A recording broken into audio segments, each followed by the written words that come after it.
Record. I am recording. All right. This is the March chat with fans. Okay, a couple announcements, then I'll go through the questions as usual.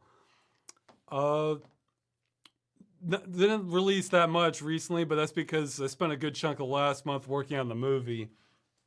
Still not really where I wanted to be from working on that, but progress was getting made, so now I feel like I don't have to strangle things as much. So besides that, so yeah, since I did work on that for the past week or so, I've been working on more videos. I don't know if it's going to be the next video, but it's definitely going to be one of the sooner ones. I plan on doing a Game Dungeon follow-up where I'll just do the next batch of games and talk about them. The reason that one's taking longer is I have something kind of special for that, the extra edition, it's going to be worth the delay, I think. And I can't predict how long that's going to take, but it'll be a nice extra for that. If that does take longer, though, I might try to get another just normal Game Dungeon out in the same time. And I've got other stuff. Basically, ideally, there's going to be multiple videos this month and multiple videos next month.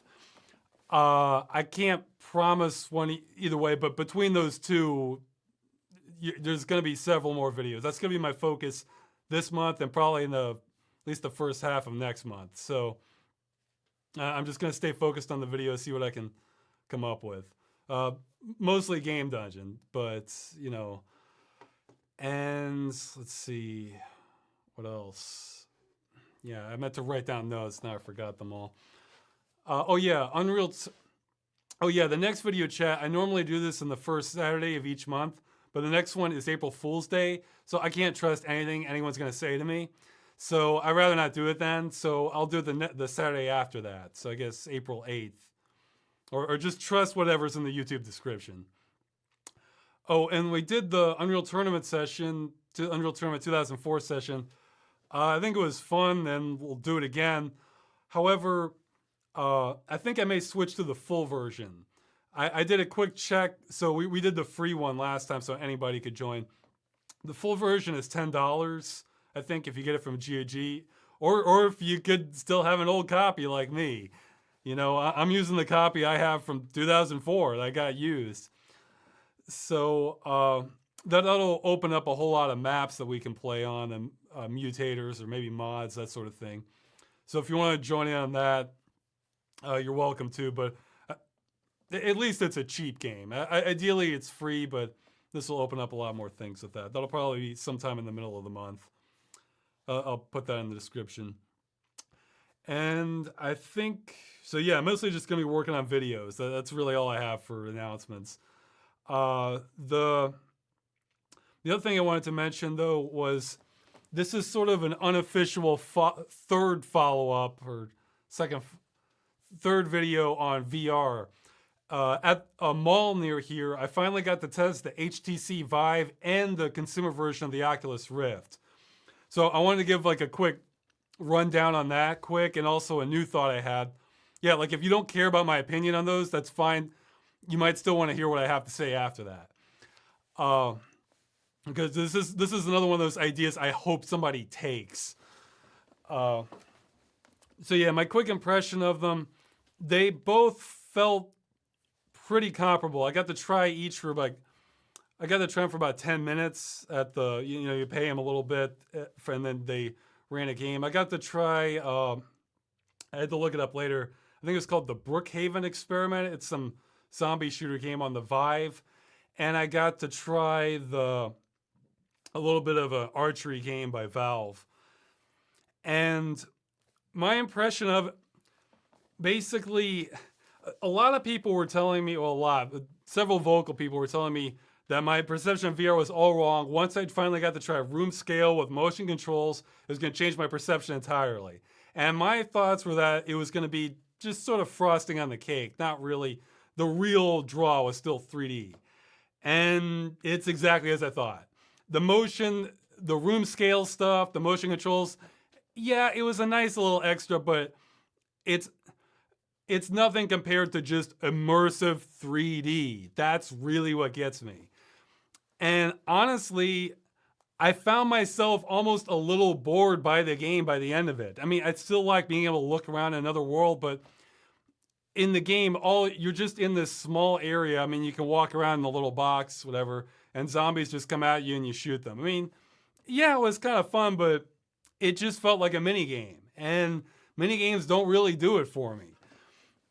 However, okay, so that's sort of oh yeah, a quick hardware rundown. Uh, they are both pretty comparable. Okay, somebody's saying it's stuttering. Great. Uh, but well, I'm recording, so this will appear. This should appear okay on YouTube. But geez, now I lost my train of thought. Oh yeah, the hardware. There are little differences. I felt like the pixels were a little more visible on the Vive. That could have just been because it was brighter too. It was definitely brighter. I did not notice the God Ray effect on the Rift. So maybe I'm just lucky, or maybe I was looking at the wrong material. So that's a plus. I did see the rings on the Vive, which they weren't super distracting, but that's another tiny layer of obfuscation on top of the screen door effect. So that's not that great. They did feel very comparable though. So if you have one over the other, I'd say you shouldn't have a whole lot of remorse over that one versus another one. And really, neither one felt like a huge upgrade from the DK2. I mean, it was an upgrade. I could see the difference, but it wasn't like, oh my God, this is better. So, also on that note, LG announced they're gonna be having a VR unit that has higher resolution than either the Vive or the Rift.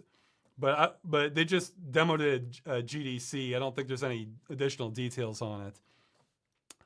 But yeah, if you got one or the other, from what I saw, you shouldn't feel too bad about getting one or the other. So it's not an enormous difference. If I were to pick one just by the hardware between those two, I think I might lean towards the Rift a little bit more, but that's just hardware. Software is still hugely important. And again, the motion controls are just sort of a nice addition for me, not the main draw. Now, this might sound a little negative, but here, I want to get to the more positive thing. From using it, I can say that, especially from the room scale, again, I felt very limited from that, even though it was nice being able to look around, kind of stand up while you're doing it. However, and I didn't get a chance to see if it made me motion sick or not. I mean, of course, walking around the room didn't, but there was no real motion of the player in the game. So I couldn't go to different areas. You're still just contained. So I don't know if that's something that's been fixed yet or not. Like I know Resident Evil 7 came out in VR, and I read there was a lot of motion sickness reports on that. I'm still, unfortunately, on the more sensitive end of things with that. But okay, here, let me get to the interesting part. I can say though, using the VR, I think the resolution still needs to be a little bit higher. Like for things in the distance, it feels like just below what I want it to be at, like or just below where it'd be comfortable with. For things that are up close, it's fine. For things in the distance, where you really want to see on the horizon, I found that a little frustrating still. But I will say, if they got the resolution a little bit higher, and if I was using that 360 treadmill, I think it's Virtuix Omni or something, I could see myself, and I had a way to actually move around in the level while walking without getting sick. I could see myself spending a lot of time in there. And that really got me thinking about something else. If anything, using them kind of added more doubts than ever for me about VR as viable as a robust gaming platform. However, it just reinforced me wanting to walk around in virtual worlds. It makes me want that so bad. And I got to thinking, maybe you could have a modding community emerge from this. For a lot of games, it almost, what VR makes me want to do is first I play through the game and have fun as intended and have fun with it. and then I get to go through and walk through the entire world, just sort of tour through it.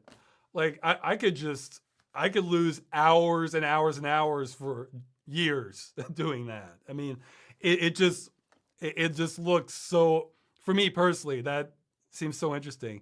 And I was thinking, there are programs out there now that you can sort of rip the 3D data from some games or a lot of games. I think it's called like Ripper 3D. It's like 3D Ripper X. Geez, what is it called? I had, yeah, 3D Ripper DX. For a lot of games, like if you're running the level, it'll rip the model data, the textures, maybe some shader content. And then what you could do is you could take that, throw it in an engine like Unreal or Unity, and then maybe just throw a skybox on it and just a global light value, and then you could walk around in that game. Because, see, that's one of the biggest limitations, besides the price, that's one of the biggest limitations I see about that 360 treadmill is a lack of supported games. Whereas if you did that, you could take hundreds of games. Now, I don't think they would import properly for the most part, but you could get a good chunk of them kind of halfway, working well enough to walk around in the world. So that way, as long as the treadmill was configured for Unity or Unreal, then it would work for all those games if you could kind of rip through it. Now that would probably work best for games that are outdoors. So that way you could just add like a sun value, throw a skybox on it, and then you're done. Whereas, in indoor games where you have lots of lights, you might have a lot more lost in translation. But man, if I had something like that, that's it. I'm in heaven. Because I was thinking just racing games alone.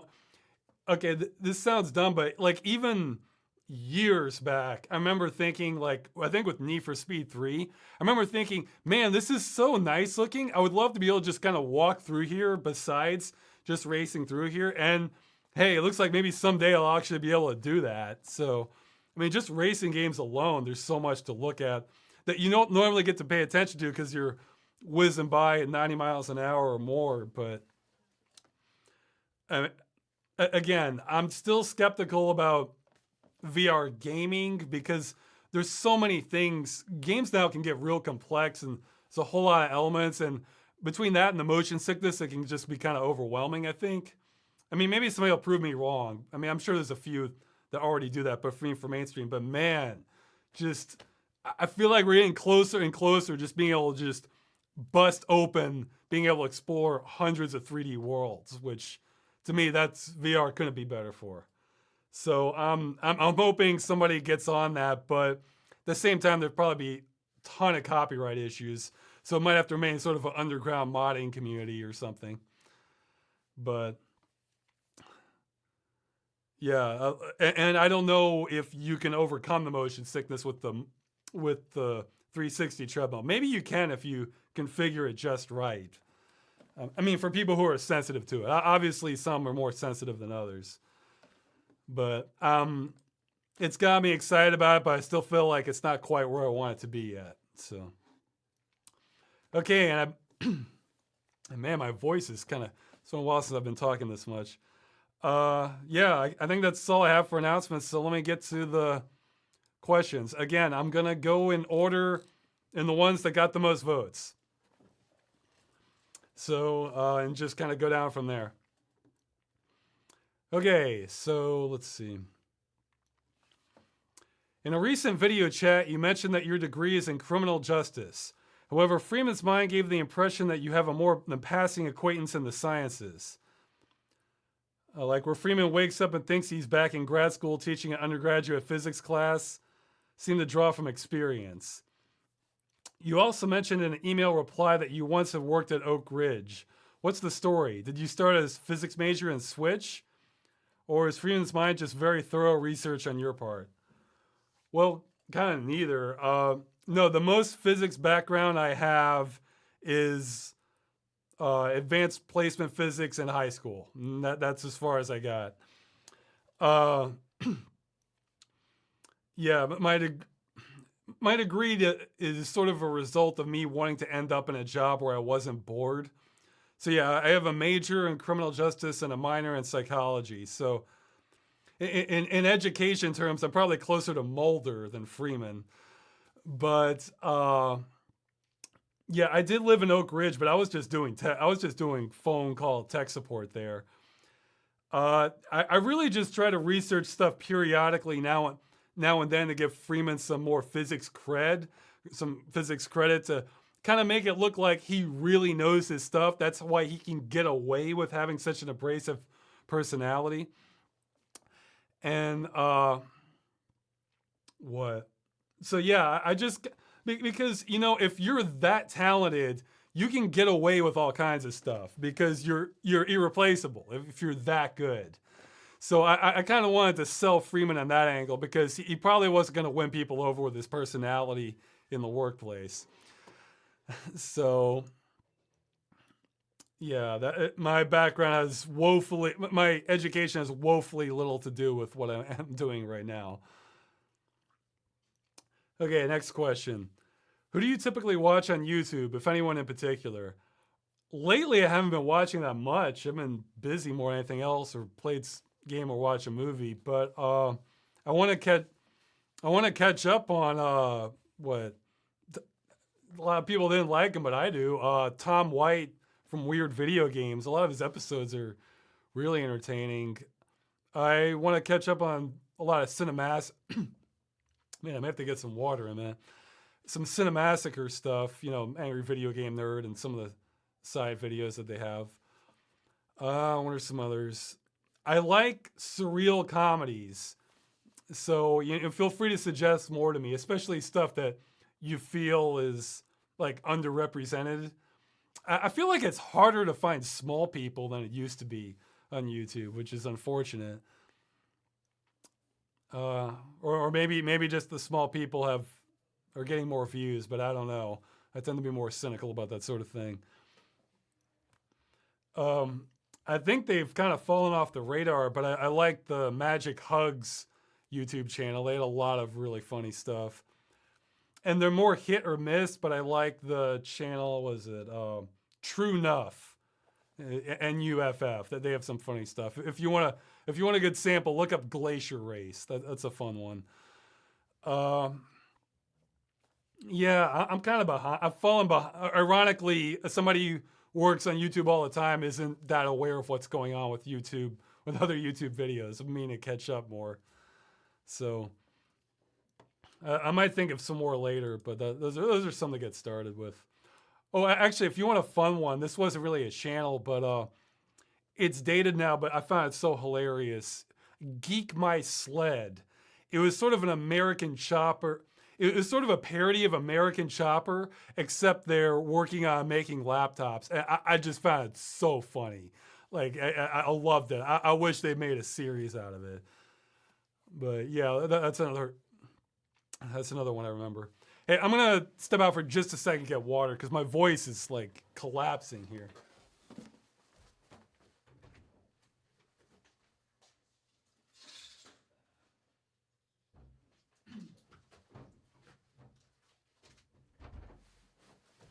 Okay. Let's see. Hey Ross, do you know what blood runs down your veins? Where your ancestors were from? A little bit. I think I'm about half German, a quarter French, and then a bunch of miscellaneous European. I think mostly Northern European. That might explain why I like colder climates.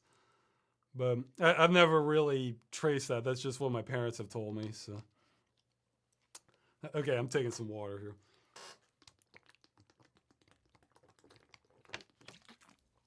All right. Do you have any guilty pleasures, like games, TV shows, or hobbies that you know you shouldn't enjoy, but you do anyway? I think that I got asked this before and I thought of one later. I do this pretty rarely, but occasionally I'll, every once in a blue moon, I'll play a little bit of like those like hidden object games. Because to me, that's like such a low level of gameplay. But I think I played like one or two that were like Lovecraft influenced. The thing is, though, some of those are so nicely drawn, I just kind of get drawn into the atmosphere. But I can't really justify playing a whole lot of those because I'm just like, man, there's better games I could be playing. But this is kind of neat in the theme, and I like the art, so I don't know. Maybe I'll do a little more of it. They're easy. Um, Actually, this was like a year or two back. I was on a podcast. We were talking about horror movies, and they asked me if I had any guilty pleasures in that. And again, I had to think about it, but one I thought of later was the Final Destination movies, because normally I don't really like super predictable movies that much, and a lot of slashers are like that. But Final Destination, it's a normal slasher, except the way the characters die is just so elaborate and fun that it kind of makes up for the rest of it. But I don't know. I mean, I think I mostly own up to the stuff I like. I mean, hey, Game Dungeon should be an indicator of that. Not all that. Not all of that. It appeals to everybody, but I give my reasons why I like stuff. Okay, so yeah, that's all I have. That's all I can think of for now. Man, yeah, it's been a while since I've done these. So, well, this is what happens when I don't record a bunch. My voice kind of gives out. Let's see. Under what circumstances would you cut your hair? Well, hey, that's kind of what Baldi's was about. I mean, yeah, I mean, I showed an example from Phantasm there. I don't think I'm going to go the Reggie Bannister route where he just has a ponytail but just nothing left, I figure that's not going to look good then. I mean, when I was doing security guard work, I had short hair there. Short hair then. If I was going to go into a job that, having a certain look is important to the role, then yeah, I'd probably cut my hair for that. But I don't know. I like how I look better with long hair, though. Hey, if I lose too much of it, then I gotta reassess. So. Recently, Bill Gates said that robots that take human jobs should be taxed. I was wondering if you could give us your thoughts on this. And doesn't that defeat the whole point of robots? Since robots are supposed to be workers who work 24/7, don't get paid, can't complain, and have no rights. And then somebody below that says they found a different opinion on this. I didn't have time to read the article, but it says, we need robots to take our jobs in the headline. I think the first person made a pretty good point here that, yeah, that does kind of defeat the purpose of robots. If they cost as much as workers, then the incentive, that drastically reduces the incentive for them. However, I think that has virtually no chance of happening. So, I mean, that legislators would band together and make, like factory owners or business owners be taxed additionally if they have robots. The political situation would have to be just completely different area than it's in right now. I can't even imagine that. I mean, currently. I mean, of course, I can imagine the concept. But even if that was the case, that seems like the worst semi-solution because, a lot of these jobs that robots are replacing, good. If a robot can really do your job, is that really your favorite? Wouldn't you rather be doing something else? Yeah, I mean, I would for some of the jobs I've had. But at the same time, you got to figure out how people are still going to have enough money for, food and rent. I mean, that was sort of the point of the robot jobs one is that, I don't necessarily have the solution, but this really strikes me as something that, it's not going to solve itself without really bad consequences. This one does. I don't think taxing taxing the use of robots is the best solution. I think that's almost kind of regressive in a way. But at the same time, just full speed ahead, no consideration for what's getting displaced. That doesn't sound good to me either. Oh yeah. Speaking of which, I'd like to make a comment. I almost made a follow-up video on this, but decided not to. For everyone who criticized like what I was saying on the robot jobs, nobody, for everyone who criticized it, nobody else really gave me an alternative solution. And I feel like that's important. Like, you can't just tear down something that, okay, well, this, like, if there's problems with all the solutions that I heard of, fine. But you can't just tear down other solutions and then just, that's it. Nope, not doing anything. Because that's worse than the partial solutions, I think. So I just want to emphasize, if you ever if you really think I'm wrong on all of that, that's fine. You can let me know, but you gotta bring something yourself. That's how I feel about it. But yeah, I don't think I think that's probably the worst of the available solutions, but has almost no chance of happening too. So I really enjoy Game Dungeon series, and I never want it to end. Let's see. But you must be running out of games that you played at some point in your life by now, right? It seems like a lot of the games you review are games that you played a long time ago. Once you run out of games you've played, will you still seek out obscure or old games? Or will you kind of crowdsource the choices of games reviewed? Will there be some more recent games? Well, one, I don't think I'm going to run out. See, that's the thing. I was kind of exploring games that I found interesting before I was even making videos. So it just sort of gradually pieced together, like, hey, maybe I just assumed like people who had played a lot of games knew about all these too, but it's like, yeah, maybe not. So I decided to, sort of test it out with Game Dungeon, and that's gone pretty well. There's plenty more I want to cover. Now, I'd say there's only so many obscure ones that I have played. So, I mean, I don't know how many I have left, but there's definitely, I still haven't gotten to one of the, there's a landmark one coming up. It's probably not going to be next, but hopefully within the first half of this year, that I feel like there's no comparison to this game. But I would like, see, part of me, again, feel free to email me, especially email me. I mean, I'll try to look at the comments too, but emails I eventually get around to looking at. Not always quickly, but I do get around to looking at those. Part of me wants to do something where I scale back a little bit more and then talk about any game people want me to talk about, or almost any game. And then the other part of me wants to do Game Dungeon sort of the way it's been, where I kind of get those real interesting ones, or else ones where I really have some extra commentary to talk about. Like the first half, I think I don't think it would be bad, but I don't think it would be as good as traditional Game Dungeon. But hey, maybe that's good enough for people. Like, I feel like Kyrandia was pretty close to what I was envisioning for something like that. And I think that was a little bit of a downgrade compared to the other ones. Like Baldi's was exactly the sort of episode I kind of want to be making.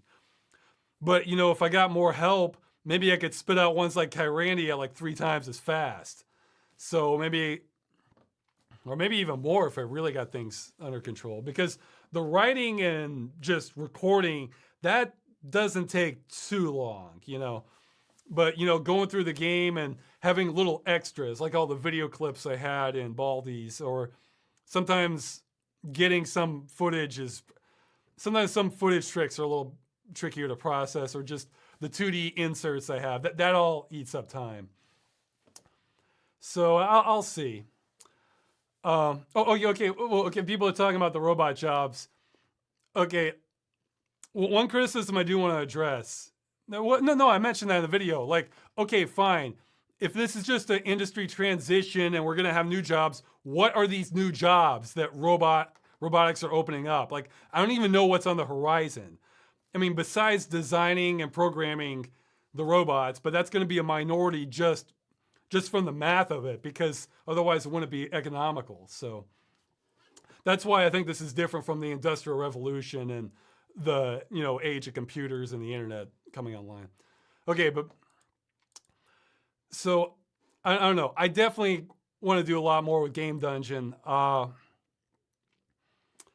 Yeah, so let me know what you think. Like, if people only really want the good stuff, then it might continue the way it has been. I don't know. I can maybe still get a few more out. But if people are willing to sell for like, okay, still Kyrandia. Kyrandia was really close to what I would envision. You know, I'm not gonna just phone it in, but at the same time, it may not have all the little extras I do to sometimes to make a point or have other connections and stuff. I mean, I would have tangents. I'll talk about whatever I want to, but like sometimes I have like little mock-up pictures or charts or video clips. That stuff really can eat into the time sometimes. All the little things. But so yeah, let me get. I mean, I should really set up a poll on this. But so if the quality does drop, it's not going to drop across the board. It just means that this is a way for me to get more videos out and still occasionally have the better stuff. But and on that note, I would like to take fan requests at some point. But there's more videos I want to get to first, more games I want to get to first before I get to that. So yeah, as for older recent, I mean, yeah, for things like Baldi's and Bozo's Night Out, maybe another one. Or hey, Realms of the Haunting. I had not played those games. You know, those. So these don't have to be games that I've just played in the distant past. Those are just ones that come to mind because I remember them.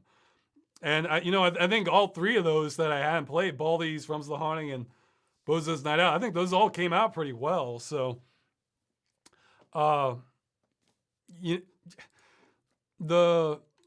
recent it is, and I guess the thing about recent games is recent games are far more likely to have a bunch of people talking about them. In which case, that may not be the best one for me to talk about, unless that's what people want. You know, if people want to hear me say what may have been repeated somewhere else, but just try to get my own spin on it, try to keep it funny, sure. But I'm not abandoning the core of Game Dungeon. So you can rest, no matter what I do, I'm still going to have ones like Bip Bop 2. Well, not like Bip Bop 2. I can't come up with games no one's ever seen before all the time. But, I mean, literally no one has seen. But stuff like Niet 3 or Cult Tycoon or ones like that. I'm not going to abandon that. So, but I'm still trying to figure out what I'm doing for everything else. That's the best answer. Okay, that one took a while. Let's see. Okay, this guy was rewatching Civil Protection: Shadow of a Doubt. He was wondering to learn why the civilian wasn't casting a shadow. It's been bugging me for years, and I just have to know. Well, I kind of see that whole Half-Life universe as not being overflowing with lots of answers. And I sort of see the Shadow Man there, and really I hope I get around to making more of them. Other things that Mike and Dave might encounter kind of existing outside of the bounds of the reality we're accustomed to. So I don't have an easy, simple explanation for you, just that things can happen in the Civil Protection universe and that it's more open-ended. I mean, what happened after Halloween Safety? It's like, well, wait a minute. Are they even recovering from that? Oh, okay, here's more episodes. I kind of want to stretch. Reality's not going to be on the same level in Civil Protection as it is and as we know it. That's the best answer I have.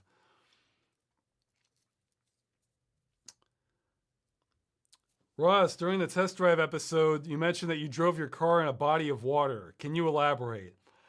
So this is a good example of the internet reading something that is similar to what I said, but is not what I said. I have never driven my car into a body of water, just for the record. I was just sort of, it's funny. I was just sort of making that as sort of a dry joke about there's just casually talking about what to do if you drive your car to a lake, as though this is something that happens all the time. But, Game Dungeon being what it is, I got a lot of replies from people who actually did do that. So I guess it's less of a joke now. So I haven't done anything that insane in my car. Sorry. Let's see. Oh, yeah, another question. Before you've mentioned that you've ran 12 miles before. How did you manage to keep going? I mean, that's insane. Well, I didn't just start off running 12 miles. I've been doing running pretty regularly prior to that. I think I was in track at the time. And I also cheated a little bit, and I did this on perfectly flat ground. It was this stretch. It was this trail that ran alongside a decommissioned railroad line. So everything was just totally flat. So that makes it a lot easier than having to go up and down a whole lot of hills. And beyond that, just pure force of will, I guess, endurance. I don't know. I think I was trying to see if I could do it and make like a half marathon or something. And I was really determined at the time. Nowadays, I don't know. I might still run a half marathon eventually, but I don't have any desire to try for a marathon. After a point, it just gets to be misery. But it does do interesting things to your mind. That you'll have states of mind you don't normally have in your everyday life. Okay, let's see.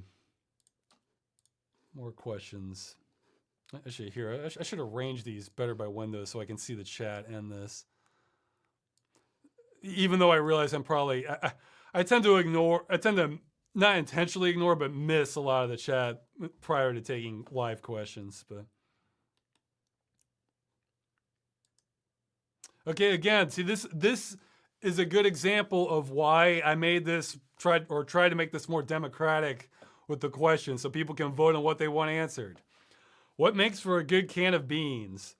Well, just add lots of stuff. I always add onions, but you can add lettuce. I almost always add tortilla chips also. But you can have more things like bell pepper or cheese if you want. Recently, the other day I actually burned the beans, and they tasted a lot better than I thought they would. Like, they tasted almost better. So maybe you should cook them more. I've been doing it kind of quick, but maybe I should be cooking them more. But yeah, onions and tortilla chips I would consider like the minimum for making them taste a lot better. But okay. What are your thoughts on games that try to simulate vehicles that don't exist in the real world? For example, any space sim in general and the MechWarrior games in particular. Well, one, don't think for a minute that I am against these types of games, However, the more complex it is, the more that's a barrier for me personally enjoying it. I'm glad these like space sim games are sort of the genre that I really want to get into, but a lot of times I don't, just because it's so many barriers into getting into it and just things to handle. But at the same time, I'd love to kind of explore around the virtual universe. So, but at the same time, there's some people that love this stuff, and I love the videos you see sometimes. Somebody probably saw one. There's Elite Dangerous, where this guy, I think it was this German guy, who had this full console laid out with like throttle controls, switches, like yoke to flight stick, and like he had projectors on each sides of the room that he was just flying around in. And man, you gotta respect that. Like that just it looks so cool. And the same thing for like these MechWarrior type games. I think there was, it might have been with Steel Battalion, I forget the name of it. They released a custom control set so that it's like all this complex stuff that it's like you're running a mech. Just like 10 different switches, dials, and just targeting things. When you're taking a game to that level of extravagance, I can't help but respect the level they're putting into it.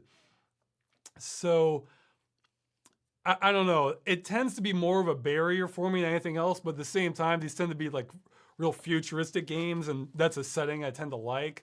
So it's, I don't know, if they're simple enough, I can get into them. If they're really complex, I just have to sort of watch somebody else play them. What are your thoughts on living in a computer simulation? This is one of those questions where I'm not sure what they mean exactly. Well, obviously, I want VR to kind of get better, so I want to escape into computer simulations.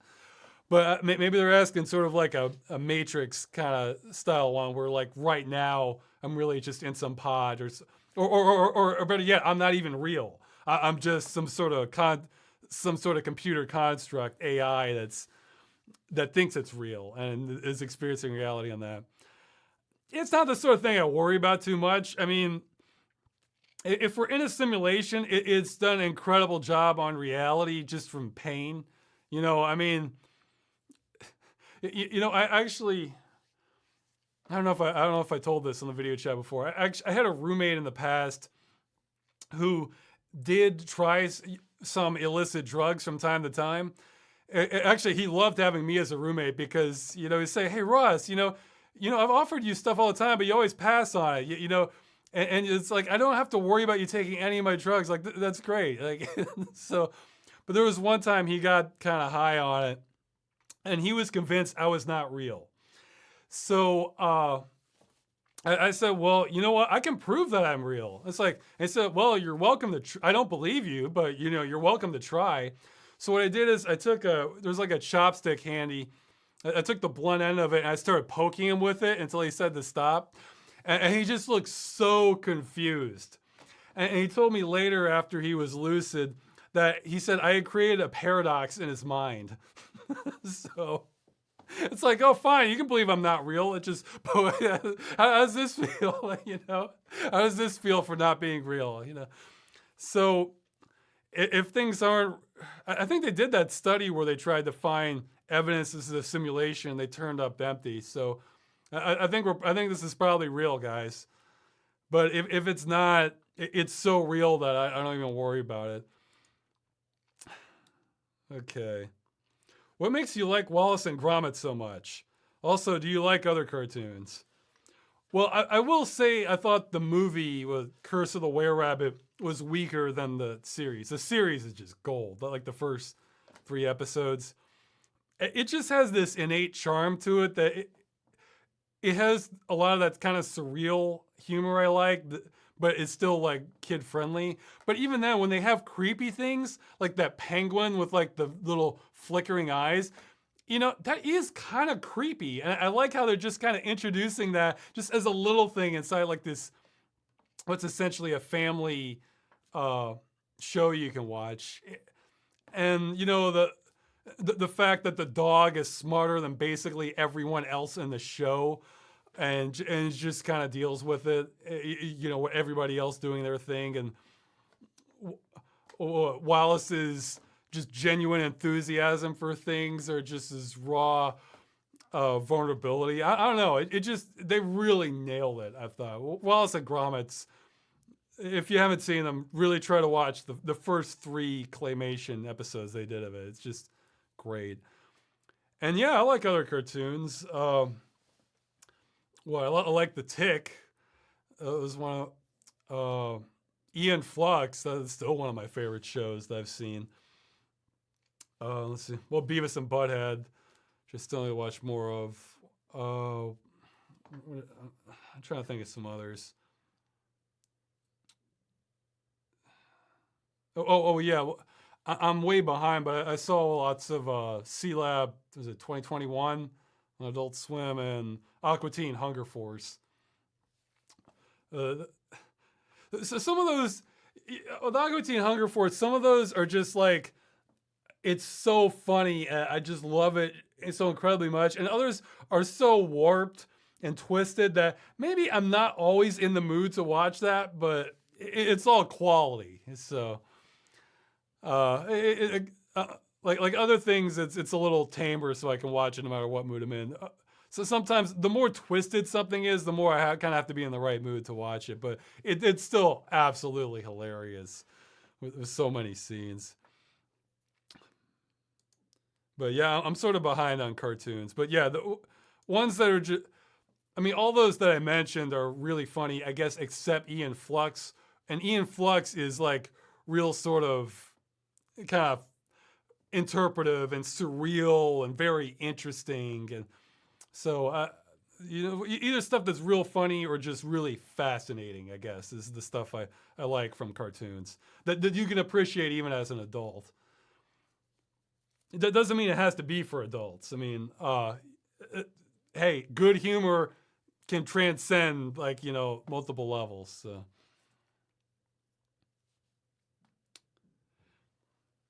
You were previously mentioning that Freeman's mind has affected where you can live. Has a neighbor ever complained about you while you were recording? Yeah, that actually happened. It scared me too. It was when I was trying to make the deadline for Freeman's Mind, saying I would get it done that year, and I heard shouting from the neighbor. Fortunately, they were like concerned. I think I was just in some sort of distress, and they weren't sure if they should call the cops. But thankfully, I was able to go down there and talk to them, and explain I was just doing acting, and I could work around times that were good for them. Like if they needed to take a nap or something, or just wanted things quiet during certain hours, I could work around that. So I was able to get it resolved. Thankfully, I dodged a bullet on that one. So. Yeah, it's always a risk when moving, but just kind of have to try your best. Like I'm on the top floor, so that helps. So at least I have less total dimensions to worry about disturbing people. But I think that's the main example I can think of. I guess anybody else who had a problem with it just never told me. Have you ever been asked to appear at a gaming convention like PAX or MagFest? Yeah, I got to, what was it, a couple years ago, Dragon Con. I got invited to that one twice. I didn't go though, just because that's the traveling there was a significant expense, and that's time out of me working on things. So I don't know if I'll probably consider it more after I got the movie done. But that's the only one I've been invited to for a gaming convention. And even then, I don't think that's strictly gaming. I think it cover a wide variety of things. But yeah, Dragon Con was the one I got invited to. Let's see. Hey Ross, what is your opinion on swears? Do you think they could be sometimes crucial for a different variety of comedy? Do you get annoyed by people who use swears in conversations when something could have been said without them? Well, for the first answer, yes. I feel you can do a lot without swear words, but there's sometimes you need it for the full emphasis of what you're going for. And I feel like that kind of becomes more true the more extreme the situation is. The more extreme something is in reality, even polite people are more likely to swear, because that's what they're there for. When just you drop a hammer on your hand or your toe, that's what swears are for, stuff like that. So by always kind of limiting it, I feel like it feels almost forced sometimes. I don't get annoyed by people who use it all the time, but I feel like it does sort of limit the range. And unless you're just a master at it, in general, I feel like it weakens the emphasis. So if you're using it every sentence, then, when you do have those dropping a hammer on your hand moments, or just something where you really want to emphasize this stuff, then it's lost some of its punch. It's lost some of its punch because the person's saying it every sentence. That's actually one of the fun things about PG-13 movies, is that they're, okay, now I'm not going to swear on the Twitch broadcast because then I have to change the settings and I don't want, or get reported, or I don't know. I don't want to have to deal with that. But, they're allowed to swear, it's a fudge, let's say that. They're allowed to use that once in a PG-13 movie. So that can be, when they use it, it has so much more emphasis. And it can just be, because your mind's used to them not using it. So when you finally bring it out, it punches home harder than if they've been using it the whole movie. So yeah, I think they did that not too long ago. And what was it? Well, not too long ago to me. I think it was X-Men First Class. Wolverine has it. Whereas that wouldn't be that big a deal in other movies, but because they use it then it worked better. Okay, let's see. Or Spaceballs. If I recall, that was before the PG-13 rating existed, but Spaceballs had excellent use of it also. So.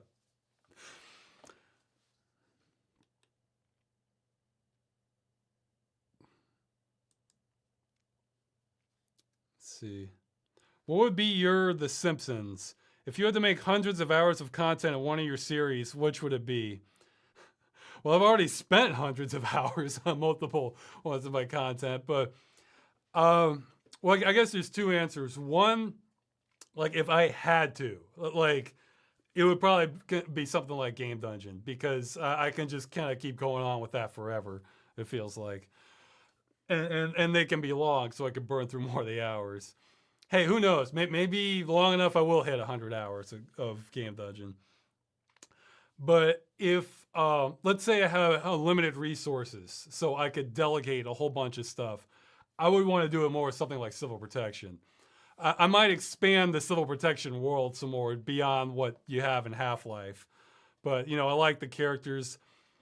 And there's another one I have an idea for, but I might actually do it after I make the movie, so I kind of want to keep that under wraps for now.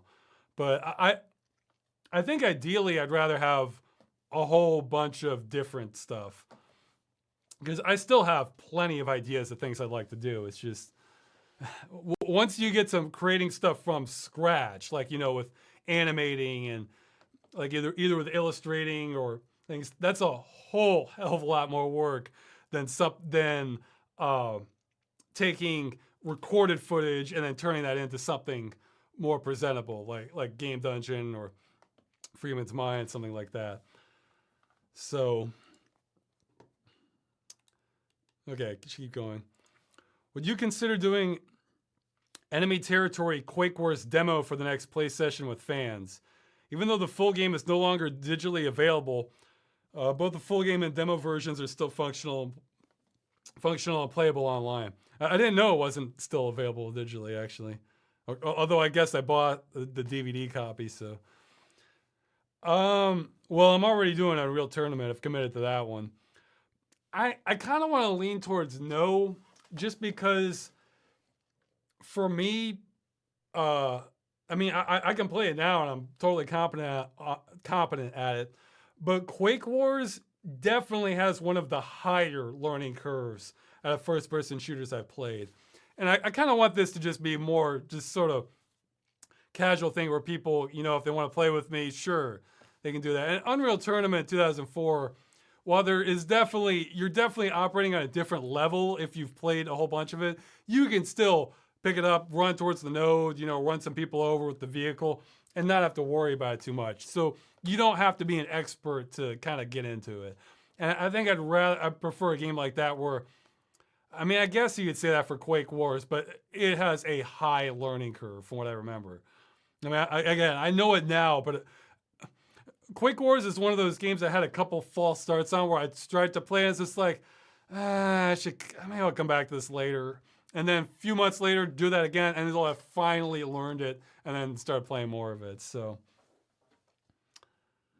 maybe we could do it eventually for like 1 month or something. But Ross, why haven't you played Project Zomboid yet, even though you own it?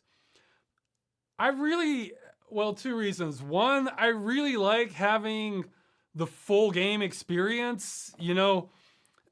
Hey, I've grown up playing games where they had one chance to, they didn't have it at first. Whatever they shipped, that's what you got. And even then, later, once patches were available, not everybody had easy access to patches. If you contrast that now to like a major game comes out day one, Hey, of course it's going to need a patch. I mean, that's just how the industry's operating now. I mean, because they're just pushing everything to the last second. And even then, there's probably going to be major stuff they patch in the first month. Well, early access is like that even farther. So I did try to play it in the past, actually. At the time, it didn't have a full screen option, it only had maximize window. And now it does, but then I remember running into some scaling issues on my system. So I'm just like, you know what?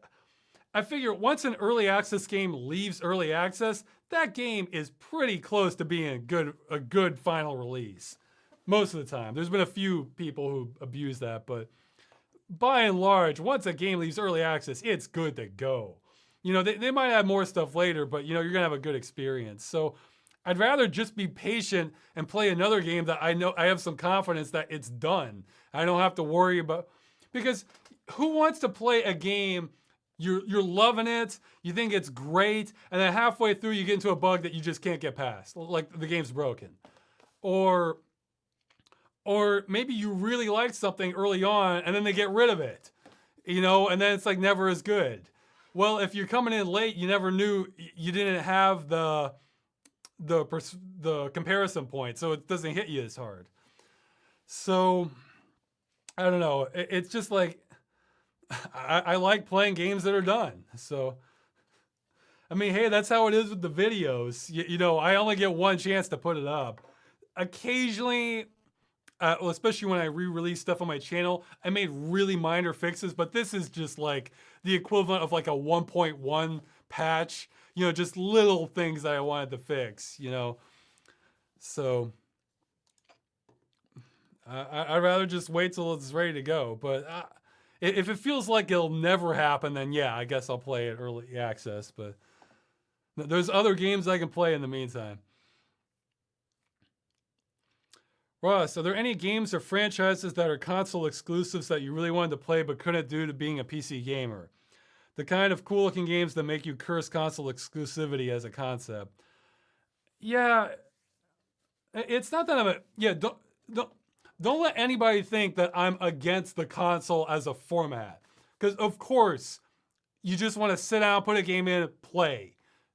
You know, I just kind of wish there weren't strong forces keeping us from just, it's like movies. Of course, you just want to sit down, stick a movie in, or just, you know, go online and hit play and watch it.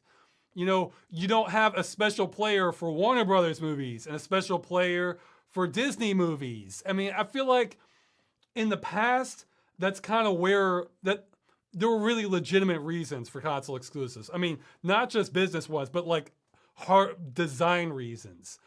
Like, you know, the Super Nintendo was very different from the Genesis, and that was very different from computers at the time. They could all do things the others couldn't. And now it's like they're all running x86 hardware. It's like they're finding excuses to keep them exclusive, you know, to not make them compatible.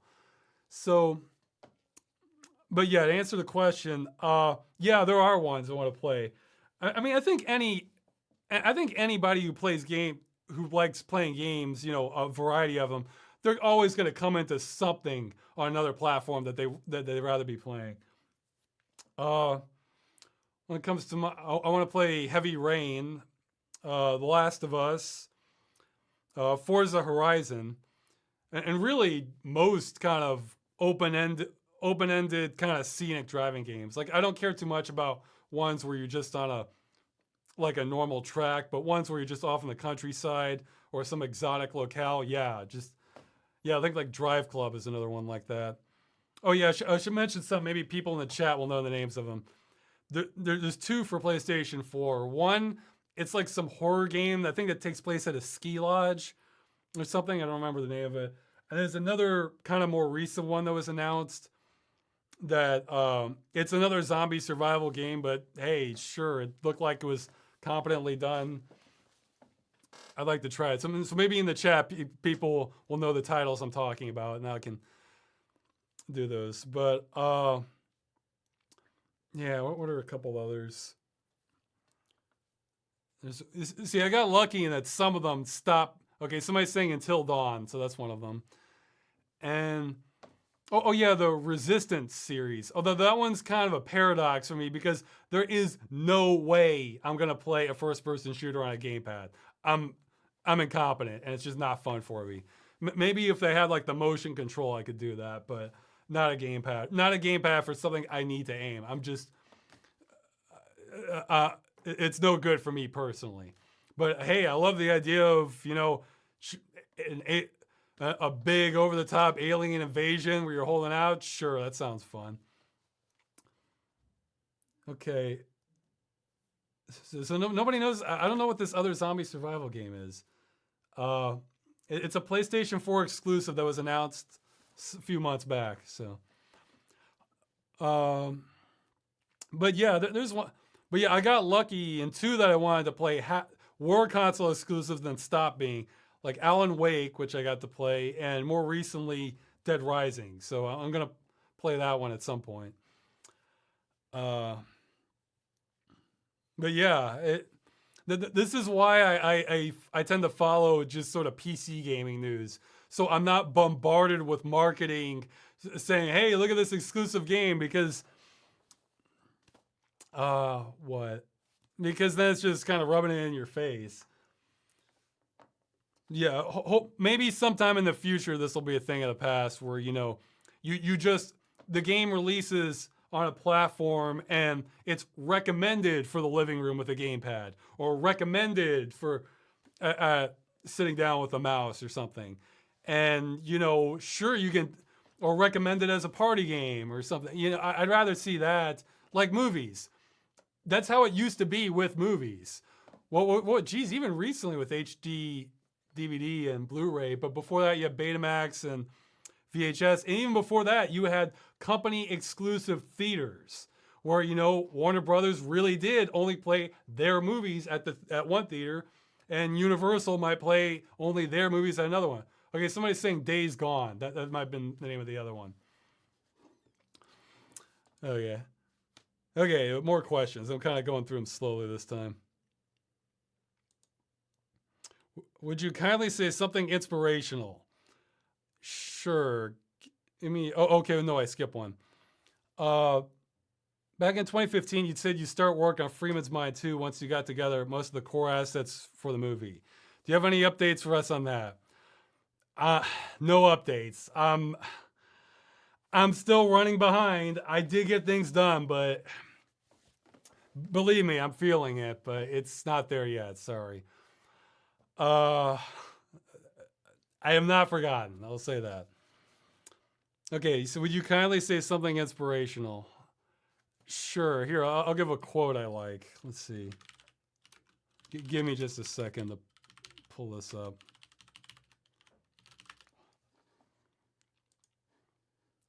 Okay, here's a good quote. Nothing in this world can take the place of persistence. Talent will not. Nothing is more common than unsuccessful men with talent. Genius will not. Unrewarded genius is almost a proverb. Education will not. The world is full of educated derelicts. Persistence and determination alone are omnipotent. And that one's from Calvin Coolidge. And I think I think generally it's just a great quote. It's just keep at things to try to make it. Actually, there's another one I like. Give me just a second here. This one's from the movie Ghost Dog. And if you haven't seen it, it's not what it sounds like. It's a philosophical urban samurai movie. It's probably my favorite performance by Forrest Whitaker in it. Let's see. Quotes. Here we go. Yeah, here we go. There is something to be learned from a rainstorm. When meeting with a sudden shower, you try not to get wet and run quickly along the road. But doing such things as passing under the eaves of houses, you still get wet. When you are resolved from the beginning, you will not be perplexed, though you still get the same soaking. This understanding extends to everything. I like that quote. Ghost Dog's a neat movie. Okay, back to the questions here.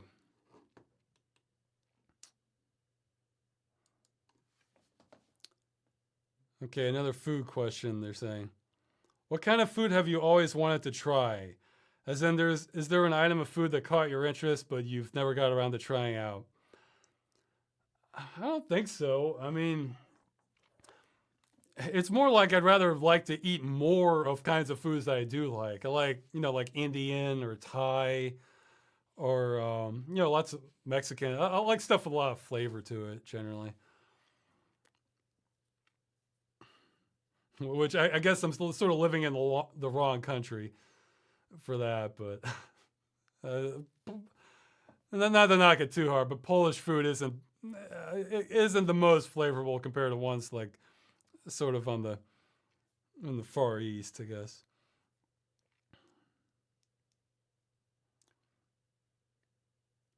Okay.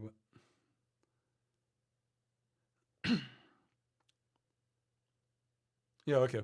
Has there ever been any horror game or movie that genuinely terrified you or at the very least scared you?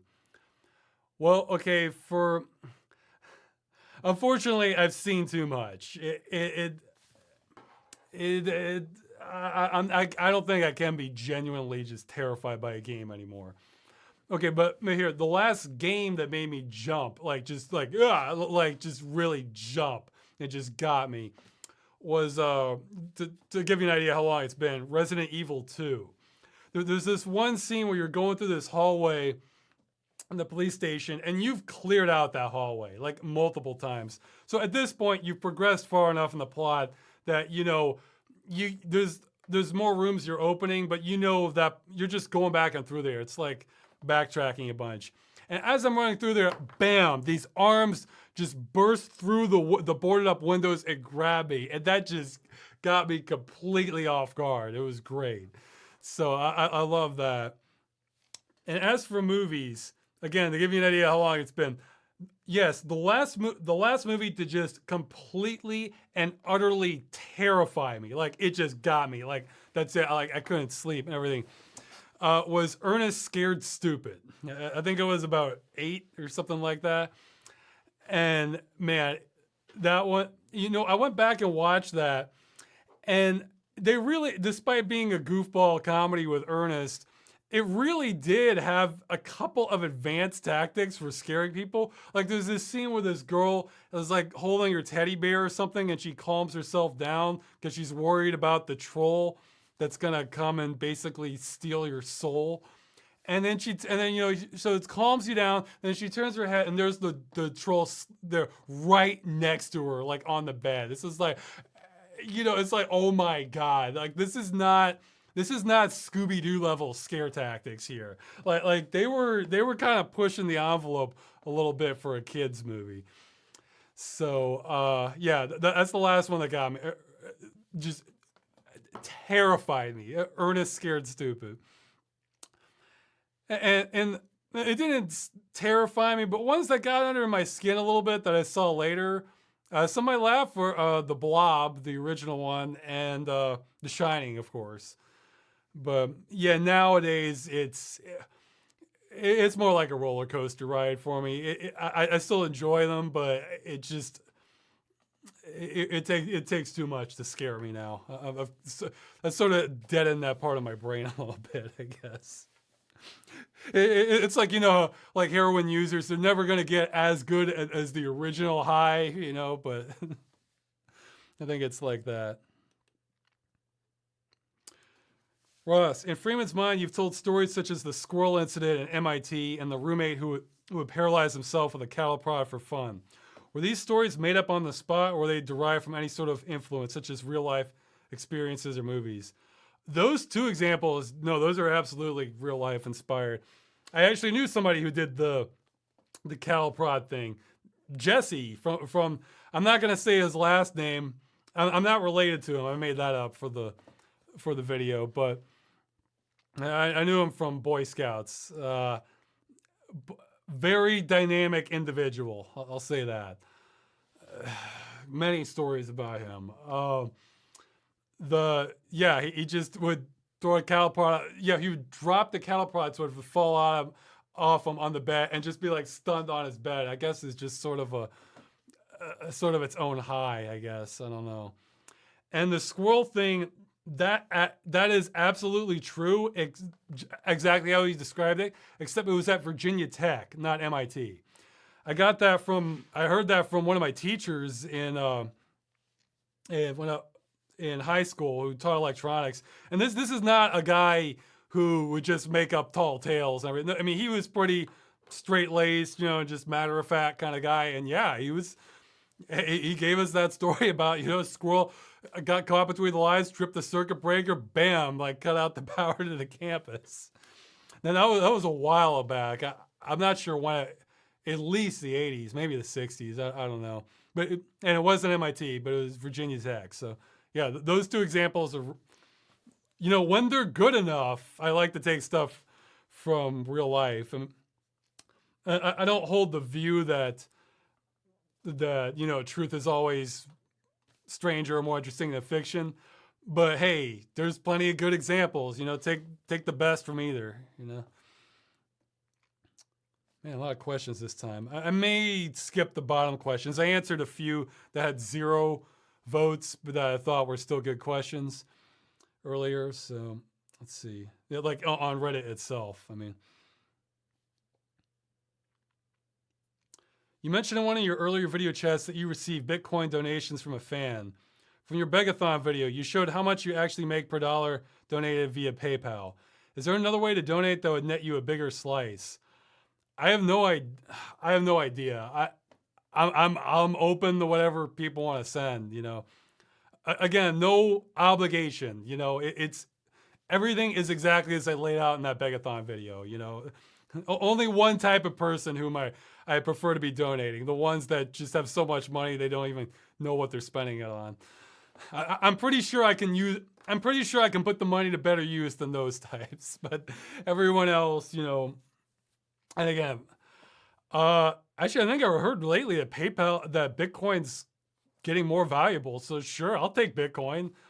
I'll even take. I used to have it on the site, but there was a problem, and I have a problem getting the link back up. But I'll even take was it Dogecoin or Doggy Coin, if you want. I actually used some of that to buy a game not a few months back. But yeah, as for maximum usability, that's sort of the reason I'm not on Patreon. But we'll see. I don't know. I am good at making money last a long time, but I am not good at getting lots of or at least I don't think I have much of a talent for like extracting maximum amounts of money from people, or just think that was a kind of a desperation thing, that video. I don't want to make another video like that Begathon one again if I can possibly avoid it. So again, I'm good at economizing and budgeting and making money last, but just, making lots of money, that's never been like a passion of mine. Like even as a kid, I went around like, when it would snow and like I could go around like offer to shovel driveways for people for money, like as a kid. And even then I hated setting a price. Like I didn't even want to. So I just told them, well, whatever you think it's worth, so if it's $1 or $5 or whatever, because it just, I don't know. I never liked doing that. Like just having to take money from people. So, again, I'm absolutely not too proud to take it, but I want enough money so that I don't have to think about money, basically. So for food and rent, that's it. Okay, so next question. Okay, he's mentioning how I said that Earthbound was one of the very few turn-based RPGs I played to completion. What did Earthbound have to bypass your turn-based game ban? Well, have you played any other entries in the Mother series? No, I haven't. I had seen Earthbound at a friend's house before. They're playing it. And at the time, there just wasn't much else to do. And it was easier for me to just sort of watch somebody else playing it too. And even though I wasn't thrilled with the combat sections, I like how you were just wandering around this world that was kind of weird. Plus, at the time, it's not like they were overflowing with games set in a contemporary setting, with which Earthbound was, as opposed to fantasy. And I don't know, it just kind of maybe it's not that I it blew. It's like, have you ever seen a game that you feel like that's kind of interesting and you just sort of put it in the back of your mind, but later you're thinking, no, not that game. There was something to that game. I should go check it out. Well, Earthbound was kind of like that, and I got into it enough to get past the turn-based sort of my resistance to turn-based games. Problem is now there's so many games that it's like I can afford to be pickier. It's like, oh, okay, well, I'll skip that. Oh, fine, I'll play another contemporary Lovecraft game with maybe slightly Lovecraftian influences that are kind of weird, because there might be another one. So, I mean, I don't know. I might still play another turn-based game, but it's a big hurdle for me. Okay, somebody's asking what I think of Black Wake. I'm not familiar with the game. Sorry.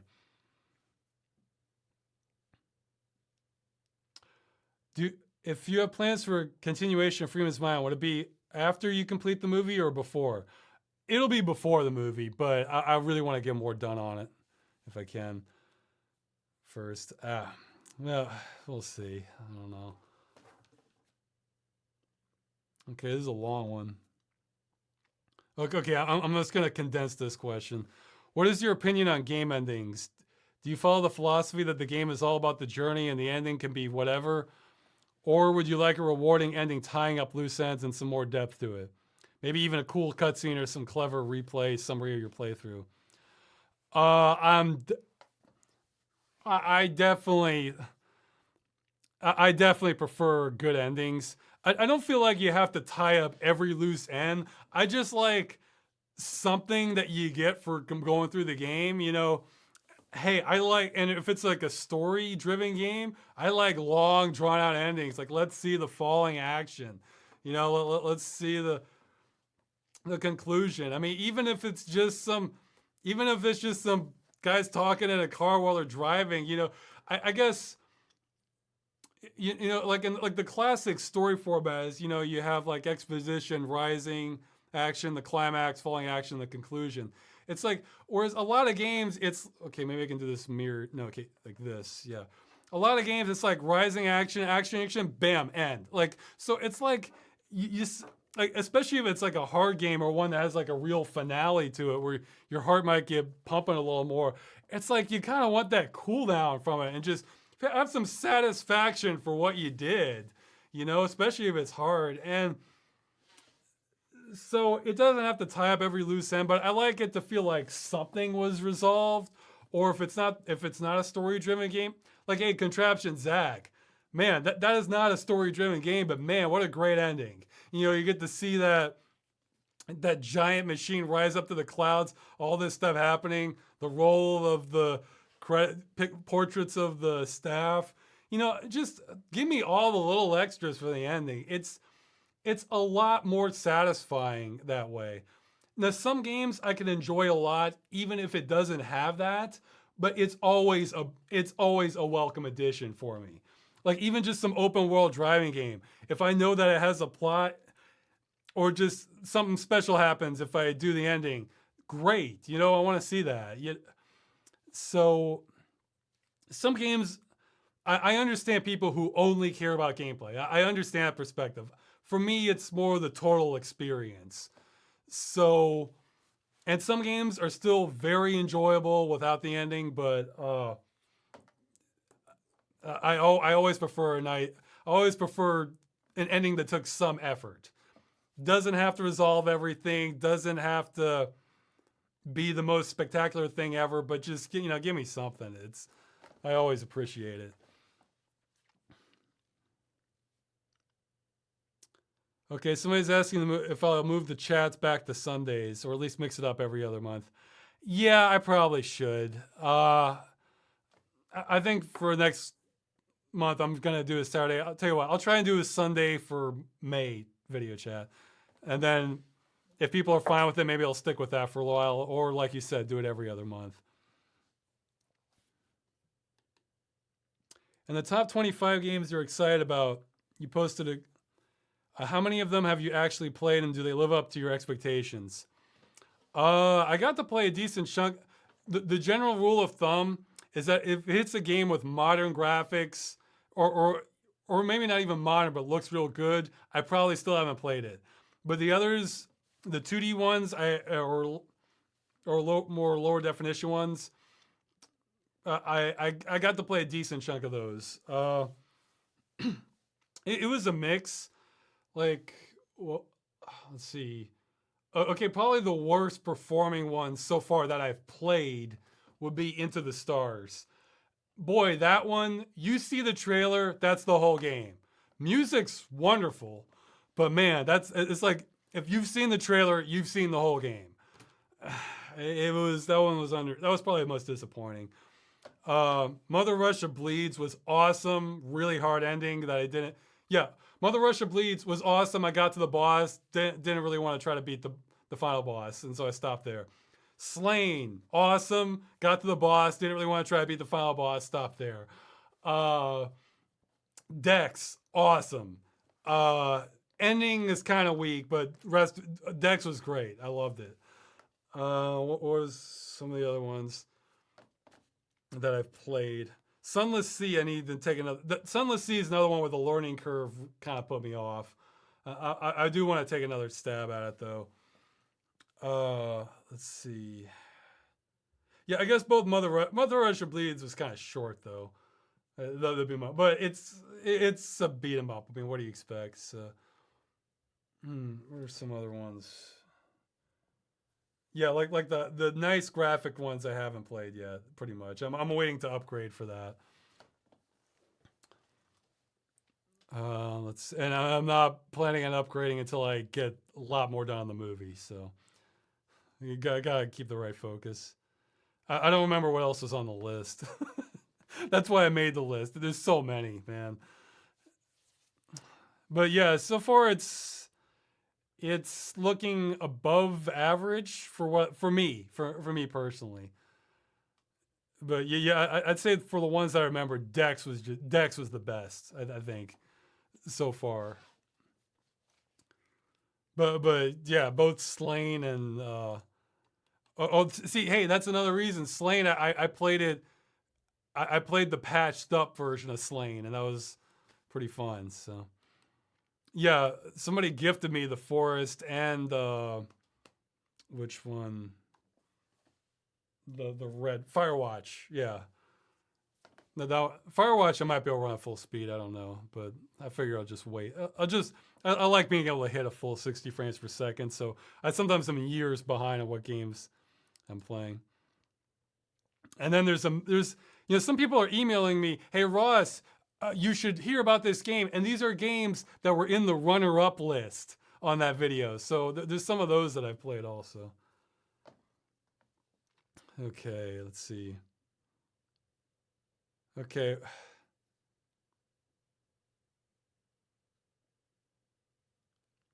Oh, okay, yeah.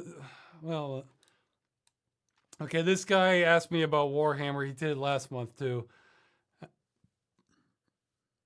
I don't know. This is feeling like it's running kind of long. I'm sorry, man. I might skip you again. I'll okay, we'll maybe I can simplify this. What would you feel and experience being surrounded by a whole everlasting horizons of a single? He's asking too specific a question about Warhammer for me to really have an opinion on. So sorry, I'm not sure. I think Warhammer is a mix of really Warhammer 40K is a mix of really interesting versus maybe a little juvenile stuff. It's some of it feels juvenile, some of it's some of the better sci-fi I've read. So it's a mix. It's a big mix. Okay. I don't even know what this one's asking. This one's kind of a troll question. Oh yeah, okay. I'll answer this. Then I'm gonna. Oh, no, there's another list. Damn it. All right. Okay. I have not seen the interview with Gabe Newell lately. However, I did see a headline. Okay, I might change my mind, but I don't think so. From the time I spent on the movie doing research and everything, I think I may actually be switching away from Unreal 4. Main reasons are that to Unity. Main reasons are that apparently I've read a lot more about it being unstable in some situations, which is a big deal to me. And Unity, I don't need to do super advanced stuff. I'm essentially just making a bunch of cutscenes. And Unity might be a little more approachable. And what cracked me up was I saw a headline from Gabe Newell saying about Source Engine 2, saying it's useful to us, but for other developers, Unity would be more useful or something. So it's almost like he's endorsing Unity engine. So I think I'm gonna go with Unity now. Also, I think there's a plugin for Unity now that I can have frame-by-frame rendering or an add-on, which I need that. I dismissed Unity right away from the beginning because when I was starting, I don't want, I'd like to release the movie at 4K or higher if I can. I don't want that to be dependent on my computer speed. So, but originally on Unity that was not an option, but I think it is now. So I might be going for that.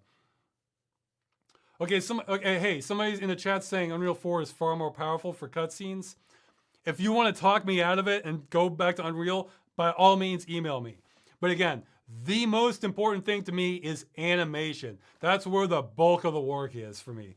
I'm not worried about cameras. I'm not worried about mapping options, lighting quality. I'm sure I'm going to be able to make the rest of it all work. But whatever lets me get the most done or other people get the most done with animation, that is the most important thing.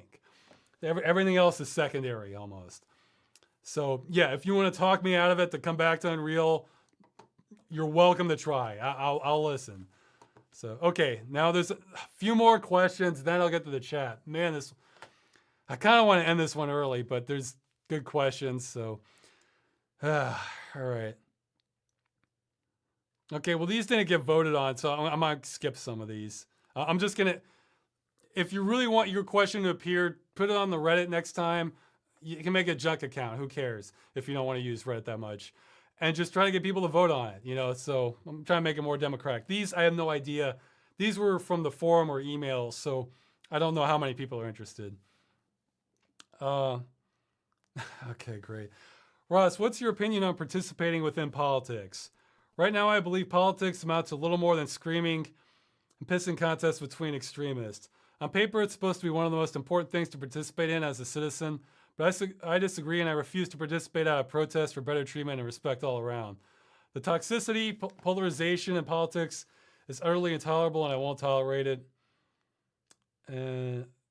Okay. Well,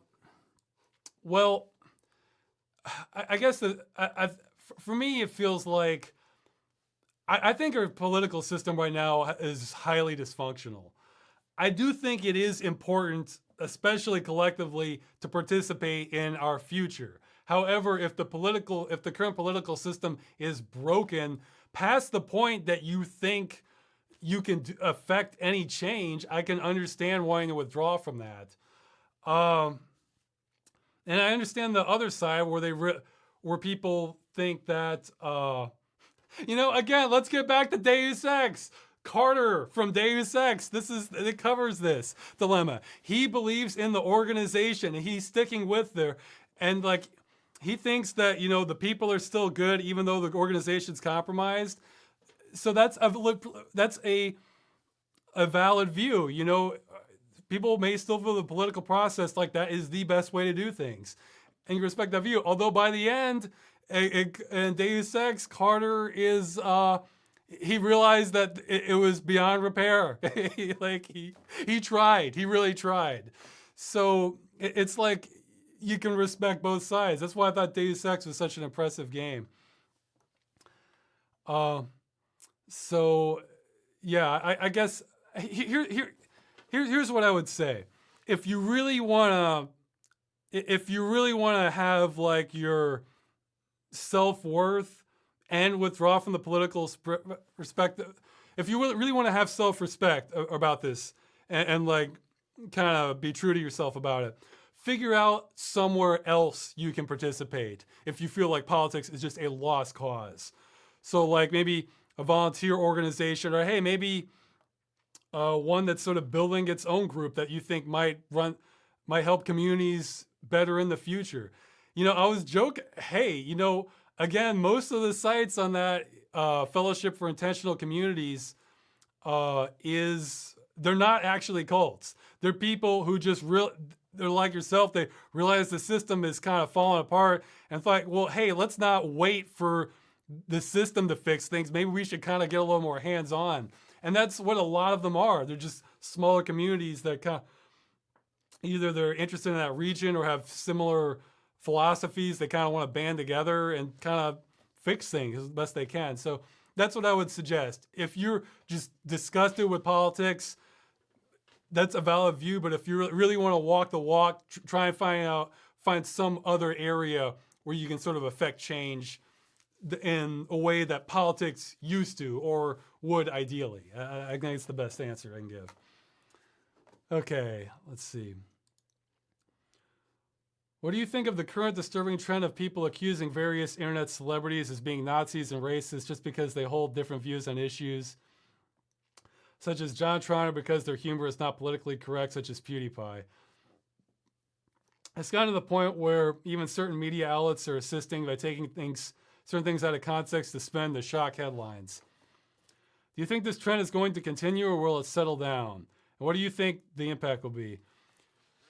Okay, well, these are multiple questions. One, I really don't care that much about that stuff.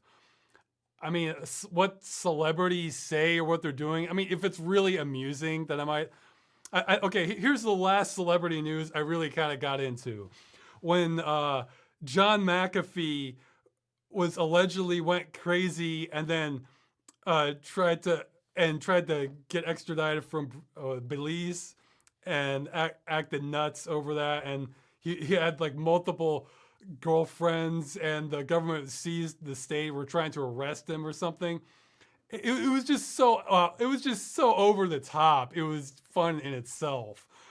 But actually, when I read, I listened to an interview with him later, and boy, his account of what happened, just the final like couple months leading up to that, that's like an instant movie material right there. You can make a thriller movie just on his account of what happened to him from the events leading up to him leaving Belize. I mean, who knows how much of it's true? I imagine it probably is. I mean, he didn't seem that disingenuous, but man, that was fun celebrity news. But if it's just some celebrity saying, "Oh no, you said this," "No, you said this," or "I'm so offended," like, I just don't care. There's other things I'd rather spend my time on. Now, you do have a good point though about the media sort of perpetuating this stuff. Again, this is sort of what I covered in the Deus Ex episode. Like this is the sort of thing the media loves because it gets people riled up and it has no significant outcome.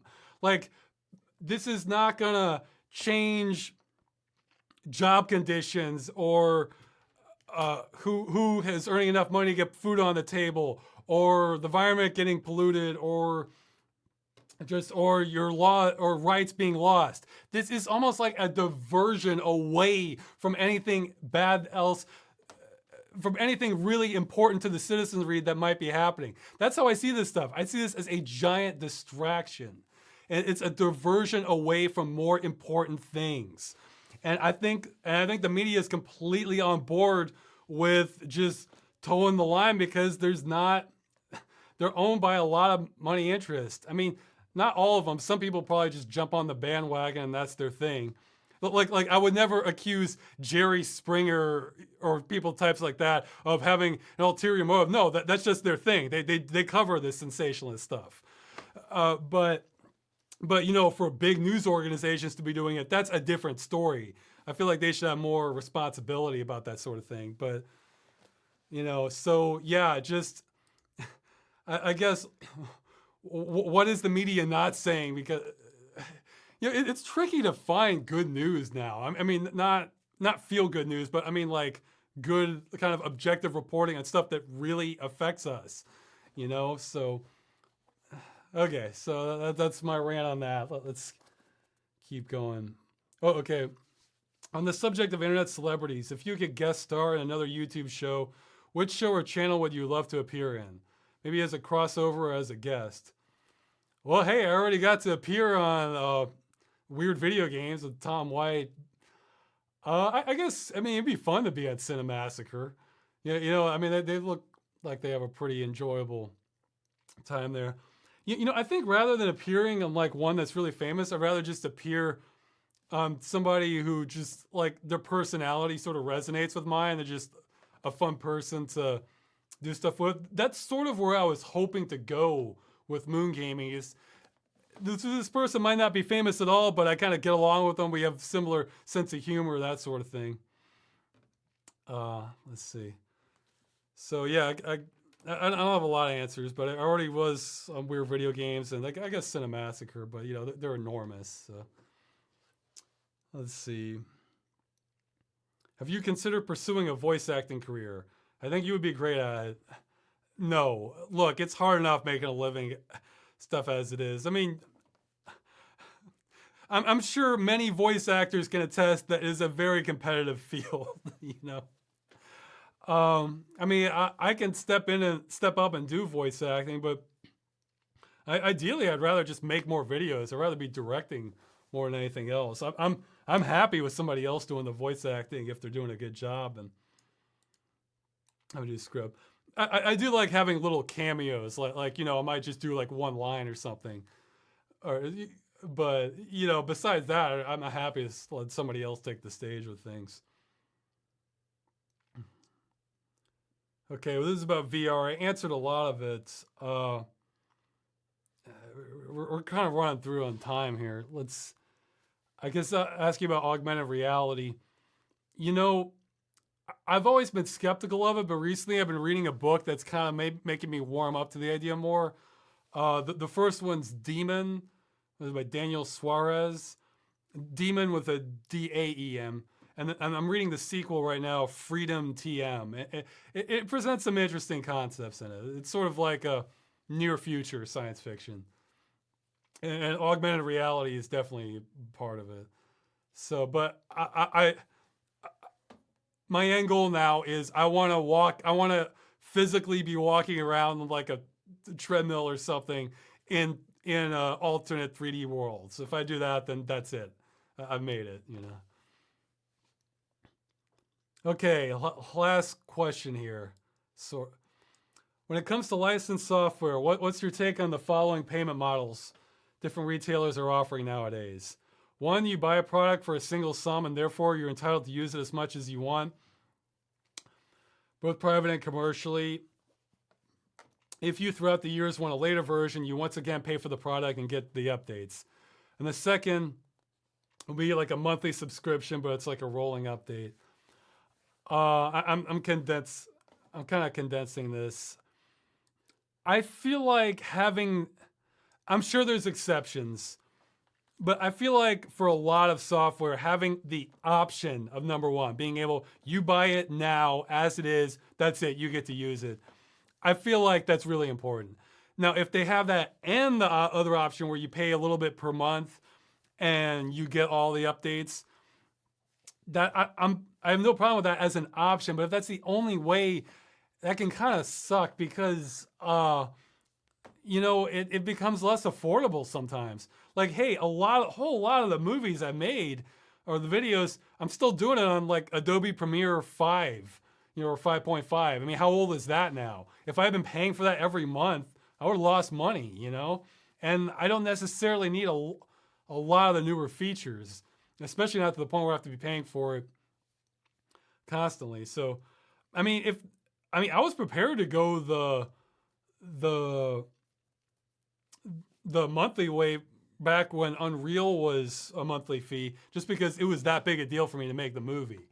But, now I don't have to, so I prefer not to. I'd rather just do a one-time cost. Or the other option is if, like say the one-time cost is really high. It's meant only for like big corporations, and the monthly costs everybody can access. I guess that's better, but I don't know. Okay, so that's enough of the answer. I'll take live chat questions for like at least 10 minutes, and then I think I gotta get some food. Maybe I'll go longer. Put 3 equal marks before your chat comment.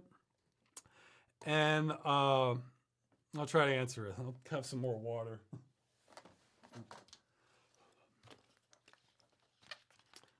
Yeah, there's a delay here.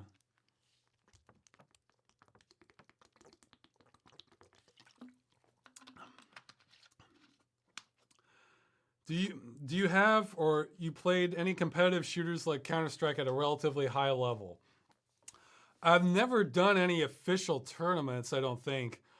My highest level, if I was gonna pick one though, it would be Unreal Tournament 2004, which probably isn't even running in competitive stuff right now. It'd just be, I mean, well, hey, you guys got to see me play some last time, which I was an idiot and forgot to record, so I just used the Twitch stream cache, which is a lot lower quality. Next time I'll have to remember. But I mean, I checked. I looked like I was kind of holding my own. I bet if I got with a good team, I could probably. I like that because it's not just raw aim skill. Like a lot of it's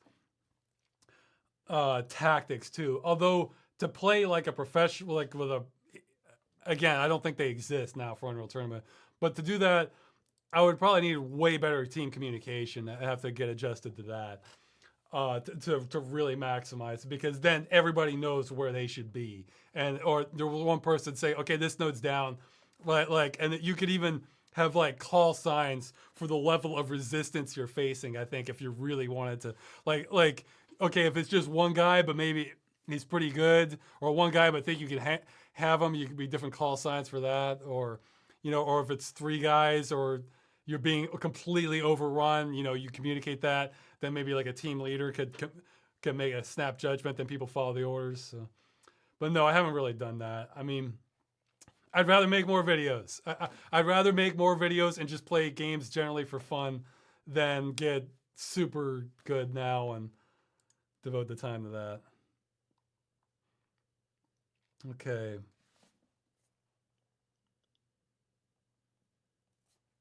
Ross, do you agree that Knights of the Old Republic 2, the Sith Lords, as well as Neverwinter Nights 2, Mask of the Betrayers, have the best story and characters of all games in their genre? I haven't played either of them, man. I've never been like super into Star Wars, and I think the original Neverwinter Nights had some of that turn-based combat that kind of turned me off. I don't know. I mean, the best of, yeah, my brain's falling apart. So I guess no, because I've never played them. And I don't know, for me to be the best, it just has to really blow my mind a little bit. Like Silent Hill 2 did some of that. Let's see, well, Deus Ex had some of that. I haven't finished it, but I'm seeing the potential for Planescape Torment to do that. So I don't know, but maybe those are all some different genres too. So I don't know. I'm wrong to ask. Okay. Would you like a game inspired by Invader Zim or Johnny the Homicidal Maniac? I would love a Johnny the Homicidal Maniac game. Be very interesting. I haven't seen the recent Invader Zim comic book. Sorry. Have you read Half-Life: A Place in the West? No. Okay. You live with an old man who has very brief lapses of psychopathy upon minor to moderate disturbances, ranging from 5 to 45 seconds. Tonight, you both want to get some fast food. He wants Burger King. You want Taco Bell. You hate each other's choice of restaurant. The old man has no money because he can't hold down a job, so you can't just pay for your own. What do? I guess it depends, like, how intensely I hate it, because there's some foods like I hate vinegar, and foods with vinegar. I used to think I was a picky eater. It turns out I just hate vinegar. So if it was vinegar level of a hatred, I would risk him trying to kill me to go to, or no, I would pick a middle ground. So I wouldn't pick my favorite, but I would pick something he's not going to want to kill me to, and just compromise. But because if for some reason I hated Burger King so intensely, it was that much, then I would just try to get a compromise, I guess. P.O. Box. I don't have one. I should see about setting one up. I'm not even sure what the process is for that in Poland. Let's see. Ross, given your criminal justice psychology background, did you ever think about becoming a cop or even a detective? Yeah, you wouldn't think it from looking at me right now, but well, hey, I have my security badge there. I was actually drifting towards local law enforcement somewhere, just because, I decided, like, you know what, any job I take, it might suck, but at least with local police, I will not be bored. Different things will happen. You never know what's going to happen. So that was my incentive for it. Again, you looking at me now, I can totally understand why you think I'm being ridiculous, but I was taking it relatively seriously. Would you take sponsorships for the videos? Um, possibly. The only way I would consider only two ways I would consider that. One, the sponsorship itself would have to be so entertaining you don't even care. Like, hey, I mentioned Ernest earlier. That's how he got his start, just doing commercials, and they're hilarious. So if it was on that level, I could consider doing it. But look, the most valuable thing right now to me are fans. So I don't want people to think I'm just putting, like, say if I get a bunch of sponsorships out, but it's been a while since I've had like a more quality video, I can understand fans being upset, and I'm really wary about risking that. So I don't want to just, to me that's more compromise. And I guess the other would be if it was like an absolute king's ransom. So, but I'm not worried about that scenario ever materializing itself. But yeah, it's fans are more of a look sponsorships, YouTube ad dollars. They don't really care whether I live or die, So fans are more important in the long term. So I care more about that. But it's within the realm of possibility, I guess.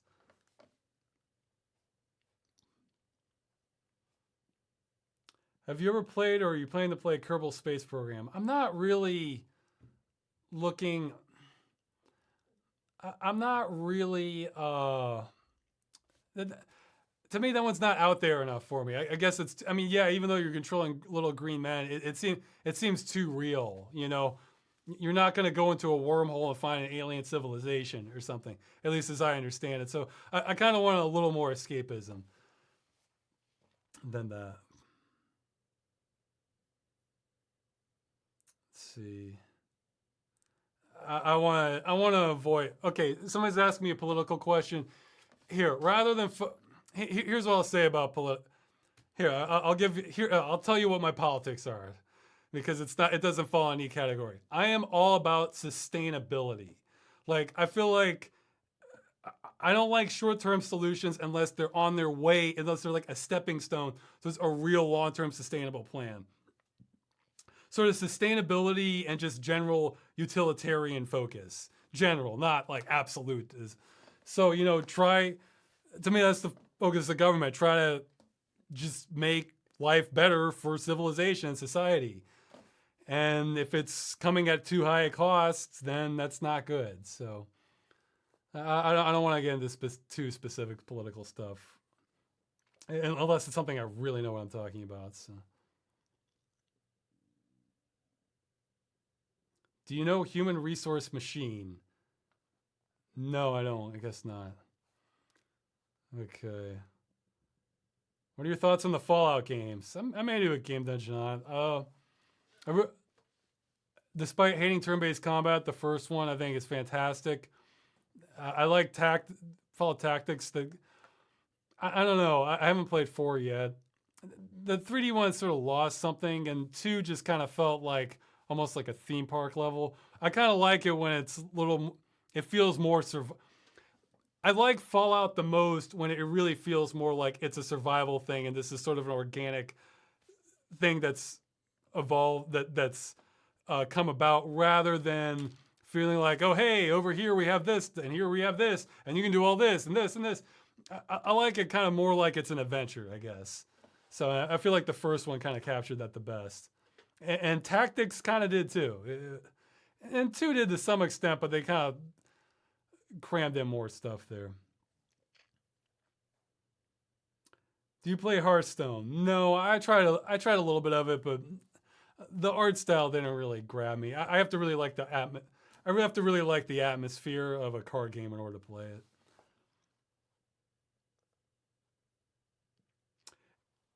Do you read any web comics? If yes, do you have any tips? I think it's been suspended for a while, but probably my favorite was Overcompensating. It's just it's so hilarious. Some of the stuff in there. I read Penny Arcade every now and then. Boy, talk about maintaining your quality. They still have ones that make me laugh so hard.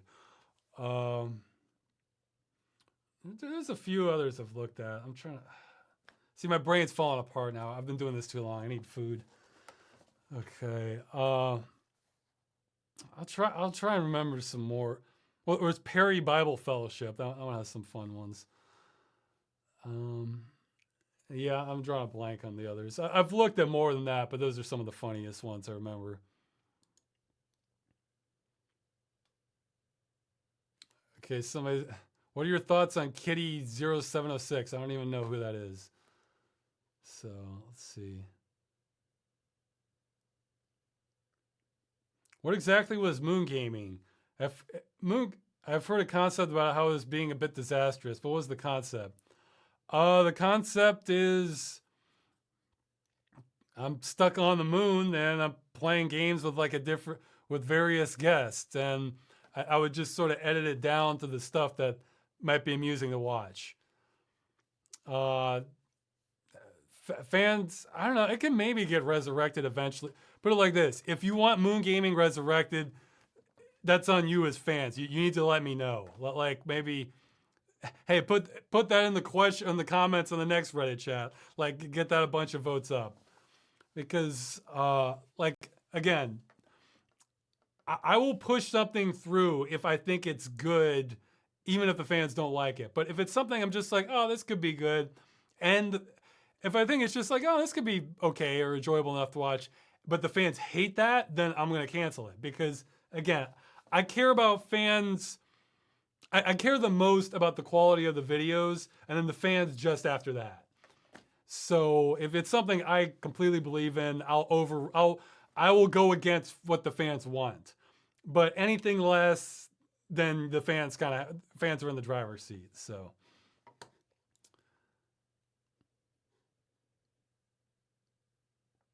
Ross, in a zombie apocalypse scenario, who would you rather have in your group, Freeman or Dave? I guess Dave. Freeman would. I can't trust Freeman.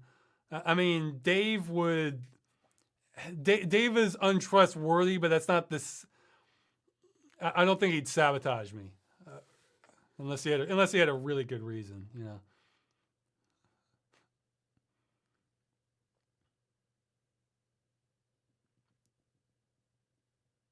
How big a space did you have when you tried the Vive? It was pretty. I mean, it was at the mall. It had a decent amount of space. I was walking around a little bit, but again, I'm not amazed by being able to walk around my room, or even if it's a virtual room. I'm amazed if I can walk to the other side of the city, or through the forest, or you know, up into that ancient temple or something. You know, so I didn't get a chance to really expand beyond the real space. And for me, that's where the meat of VR is for me. You know, yeah, we're getting the real subjective stuff here with VR. So, but boy, if I could just be walking in place, so it feels like I'm walking on the 360 treadmill and I'm moving in game and I'm not getting sick. Oh my God, there are so many environments I want to look at. Just so many. like. So I would be a complete and utter convert at that point. So.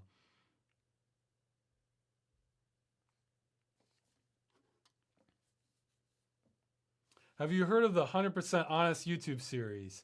Yeah, I have. Have you seen if the Gabe Newell is 100% honest with us? Yeah, I have seen that one. He's been.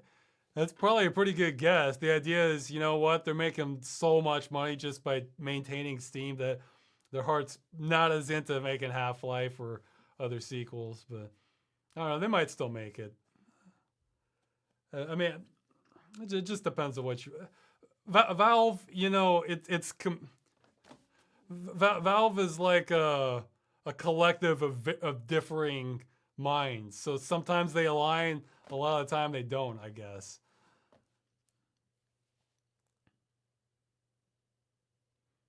I still need to play Arcanum of Steamworks and Magic Obscura. Somebody's asking about that. What is your favorite Commander Keen episode and why? I guess 6. I mean, it's the most exotic. You're on an alien planet. It's kind of out there. You go up on the space station later. Again, really awesome environments can win me over a lot.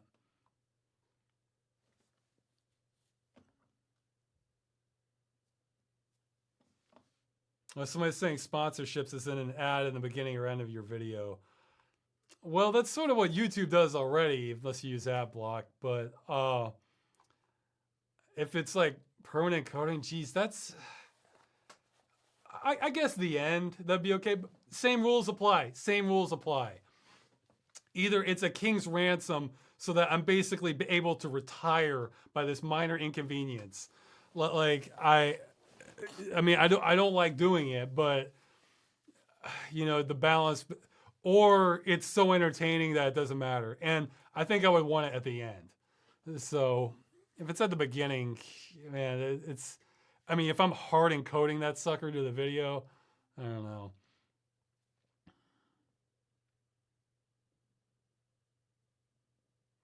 Yeah, somebody's talking about the MMO City of Heroes getting shut down. It got to him seeing the effect of it. I am not. Look, I've gotten set back, but look, I have big plans forming for that. Look, I'm. What's the strategic term? Regroup and retreat and regroup. That's kind of what I'm doing right now. I have something big. I think I told you. I'm really gonna push this as far as I can to try and stop getting games killed. Like, I still have some tricks left. It's just that these tricks take a lot more planning and involvement. I may need your guys' help later, but I'm not ready for that yet. But besides having legal background, which I still need to reply to a bunch of people. We do a fan meetup in Sweden at some point. Not far away. It is not that far away. I could take a ferry there. But maybe. I mean, most of my audience is still in the United States. So.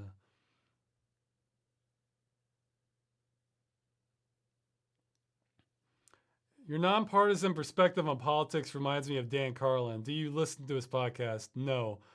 It's not that I'm nonpartisan. It's that I feel like it's like somebody mentioned earlier, it's so easy to get polarized. Like, so if you say you agree, like say you agree with one specific platform of like one specific party and think like, okay, you agree with them on this specific point. That's it. You're painted that way forever on everything. And that's what I'm saying. If you want to paint me as something, paint me as somebody who cares about, sustainability and kind of utilitarian outlook. That's where I want things to go. What gets us closer to being able to contact Rama or a Star Trek like thing? What gets us closer there? I'm all about like solutions and things that work rather than like this specific ideology has to be done this way sort of thing. So so I try to avoid the partisan part just because look how easily things get misinterpreted. People thought I drove my car into the water. You think they won't get more misinterpreted once we started getting into politics? So yeah, if you want to paint me as something kind of utilitarian and wants sustainable systems, that's the best summary I can give.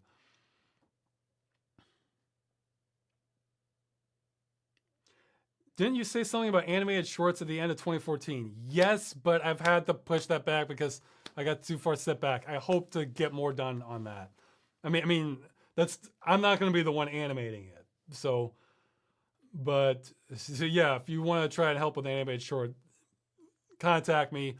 Might take me a while to get things going, but I still definitely want to do that.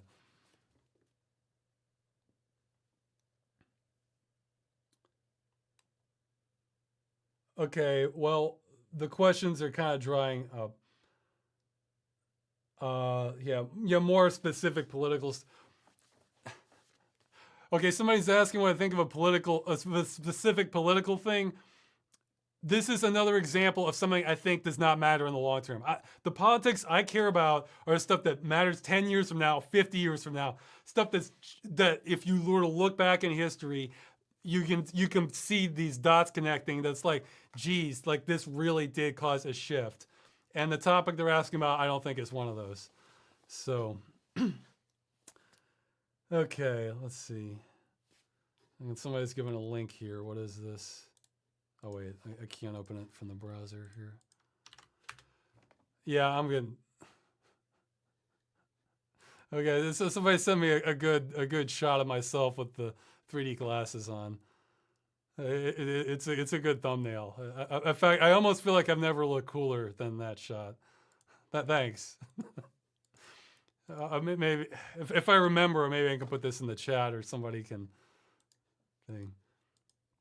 They're referring to me as an anime character, which I would say is inaccurate, but that's whatever. It's they happen to get a very cool shot of me. So. Okay. Do you think that Freeman's hazard suit is technologically feasible and practical within our lifetime? I'm not enough of an engineering expert to know. I'd say maybe aspects of it are, but not the full thing. That would be the best guess I could give. Okay, guys, I'm getting tired. I want food bad. So thanks for showing up. There'll be Unreal Tournament 2004. It's the full version, so it will be $10 to get a copy of it. You don't have to pay $10 to play if you have a copy, but it's just to own the game. And more videos coming. I'm going to be working out hard this month. There is some cool stuff coming up. I'll say that. So that's it. I get to go eat. Hooray. All right.